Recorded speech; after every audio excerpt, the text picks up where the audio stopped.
Hello, my dear students. Welcome to the English YouTuber.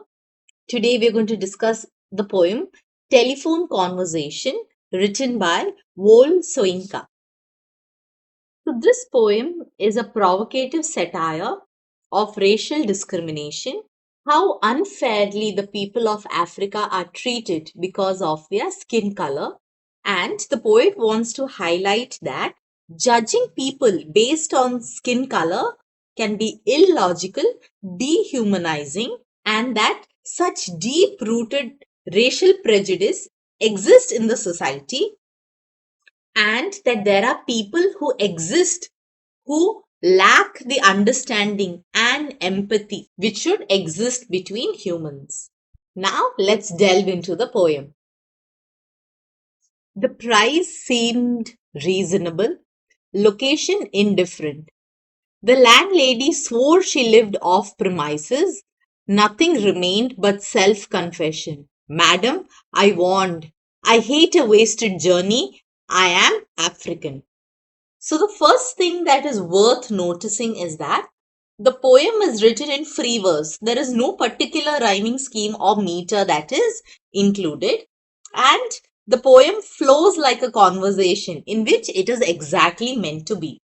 Also, if you notice that until I am African, the lines are in enjambment. So, this gives us the sense that the poet kind of is rushing to the main point and the essential point, what the poet wants to emphasize, that I am African. So, the end stop after I am African portrays the certainty and self assurance after all those enjambed lines. So, from the first stanza, we can figure out that it is actually a phone call between a landlady and the speaker about renting an apartment. So, the first line is the price seemed reasonable. So, the pricing of the renting of the apartment seems okay. Location indifferent means location is also fine, isn't bad. The landlady swore she lived off premises. So the landlady also promised that she doesn't live in the premises that she is renting. That means the person who's renting will also get total privacy. Nothing remained but self-confession. So the speaker saying there was nothing left but for me to confess something about myself. Now, if you see here, the word self confession is written. Now, confession is something that we do when we do something wrong. So, it is a kind of revelation when they do some kind of criminal activity or shameful activity. So, here the poet wants to show that being African is kind of a bad thing, or it's a shameful thing in that particular society. That is why he has added self confession. Madam, I warned. I hate a wasted journey. So he's saying that I do not want to waste a trip by coming over there and then disclosing that I am an African, and then I don't want to be turned down because it will be a wasted journey. And he confesses that I am African.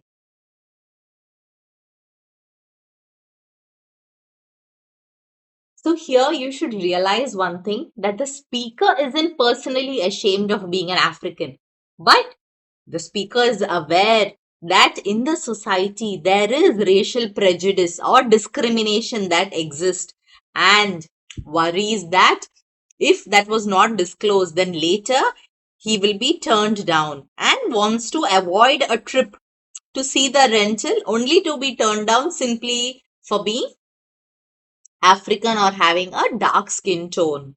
So that is why he discloses that he is an African. So through this stanza, we can also get to know that in many of the places, housing is also unfairly based on the color or the race, where people from Africa could be secluded or isolated, and They're supposed to live only in particular areas. So let's see what is the reaction of the landlady. Silence. Silenced transmission of pressurized good breeding. So here the landlady first of all is in shock. Then she's caught between her prejudice and the social norm of being good mannered. So here pressurized good breeding means a sense of forced politeness that is taught to them, likely to conceal an underlying prejudice that she has here. Voice, when it came, lipstick coated, long gold rolled cigarette holder pipped, caught I was foully. So here the speaker is giving an imagery to describe a woman of a certain class or sophistication. And he's saying that he inferred this through her voice. So the speaker saying through her sound, it sounded like someone who would wear a lipstick and who would hold a cigarette or a cigar during that time. Caught I was foully. So he's saying that he was stuck in a terrible position or in an unfair manner.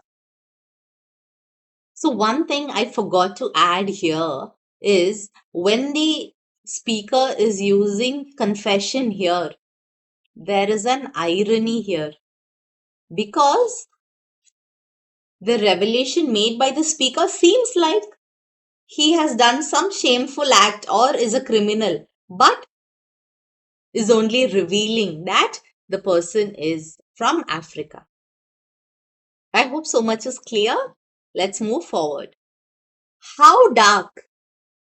I had not misheard. Are you light or very dark? Button B, button A. So what does the landlady ask? How dark are you? So what is the tone of your skin color? So here it is apparent that the landlady is quite blunt and she does not mince her words. She came directly to the point, and it took the speaker a minute to realize that he had not misheard what the landlady had asked. So what is she asking? Are you light skinned or very dark skinned? As if it is a choice between two buttons, whether you are button A and button B. So the speaker is trying to say that you are asking the color of the skin tone, which is a very complex thing. And is it as easy as a choice between choosing two buttons? So race and identity are far too complex to be reduced to simple choices like A or B. A stench of rancid breath of public hide and speak. Red booth, red pillar box, red double tiered omnibus squelching tar. It was real. So here the speaker saying that he could smell her rancid breath in her polite speech. That means he was disgusted by her asking about social discrimination and concealing it in her polite speech. So what is rancid? Rancid is putrid, something that has gone bad. So here he's talking about the foul atmosphere of public hypocrisy that she is showing in her polite speech. Now here if you see red booth, so red booth could be the red phone booth. So the speaker is taking stock of the surroundings. A red phone booth, a red mail box, that is the red pillar box. The red double tiered omnibus, that is the red double decker bus. Squelching tar means going through hot asphalt or going through hot tar. So if you see here, the speaker has repeatedly used the color red, which could symbolize anger, attention, and his emotional state. So if you see the red phone booth, the red mailbox, and the red double-decker bus, these are all very common things that are very iconic in London. So these familiar red objects highlight the contrast between the ordinary external world and the absurd racism that is experienced by the speaker during a phone call to rent a flat. Shamed by ill-mannered silence, surrender pushed dumbfoundment to beg simplification. The speaker saying that he was shamed by his rude silence. So he surrendered, that is, gave in and asked, utterly confused and shocked, for clarification, that is, to beg simplification. Considerate that she was, wearing the emphasis. So he's here, sarcastic, and she's saying she was very considerate. And what did she do? She swapped the order of the words in the question. That is, she rephrased it and she asked, "Are you dark or very light?" Revelation came. So here, "it was real" means the speaker realized that all of what she's saying was real. He did not misunderstand what she was saying, and he realized that the landlady's blunt racism was something that he did not expect, and he felt a mixture of shame as well as disbelief. He was silenced not out of mannerism, but he was shocked and utterly confused by the revelation, and eventually he breaks it and he asks for clarification as if he cannot believe what he has heard. So then the landlady repeats her question, but now he is fully aware of her intent, and he realizes that she is truly asking about the color of his skin tone, whether it is dark or whether it is light. "You mean like plain or milk chocolate?"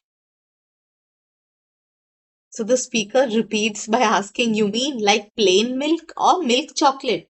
So he also asks an absurd question to mirror the ridiculousness of her question.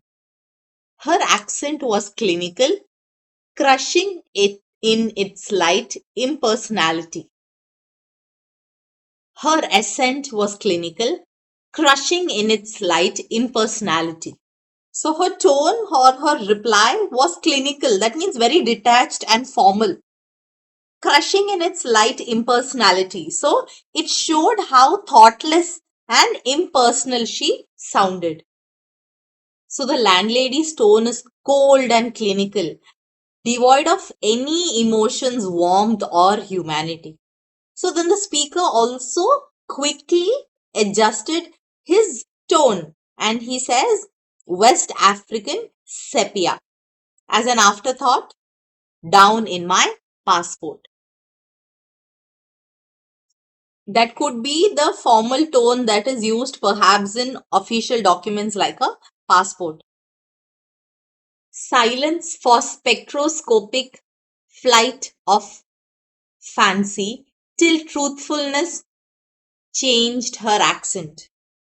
So here again the landlady goes silent again. Maybe she was confused by the spectrum of colors that she was imagining. Till truthfulness changed her accent. So then her true feelings took over.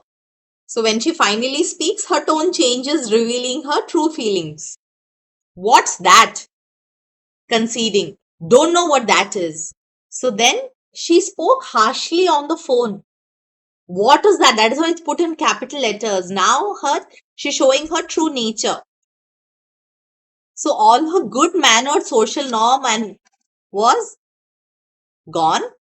So when she says, "What's that? I don't know what that is," it shows her lack of understanding and empathy for experiences outside her own.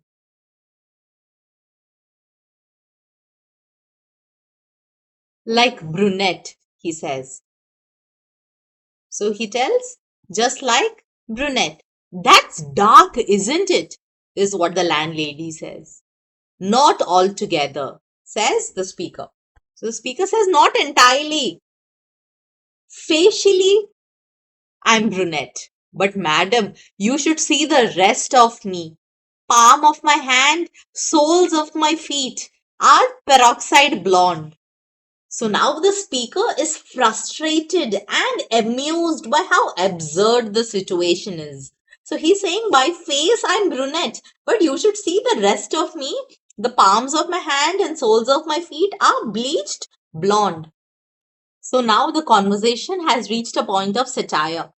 So the speaker plays with the idea of his skin color, saying that while his face may be dark, the other parts of his body are light. Then he says, friction caused foolishly, madam, by sitting down has turned my bottom raven black. So now he even humorously adds that by sitting down, his bottom has turned black.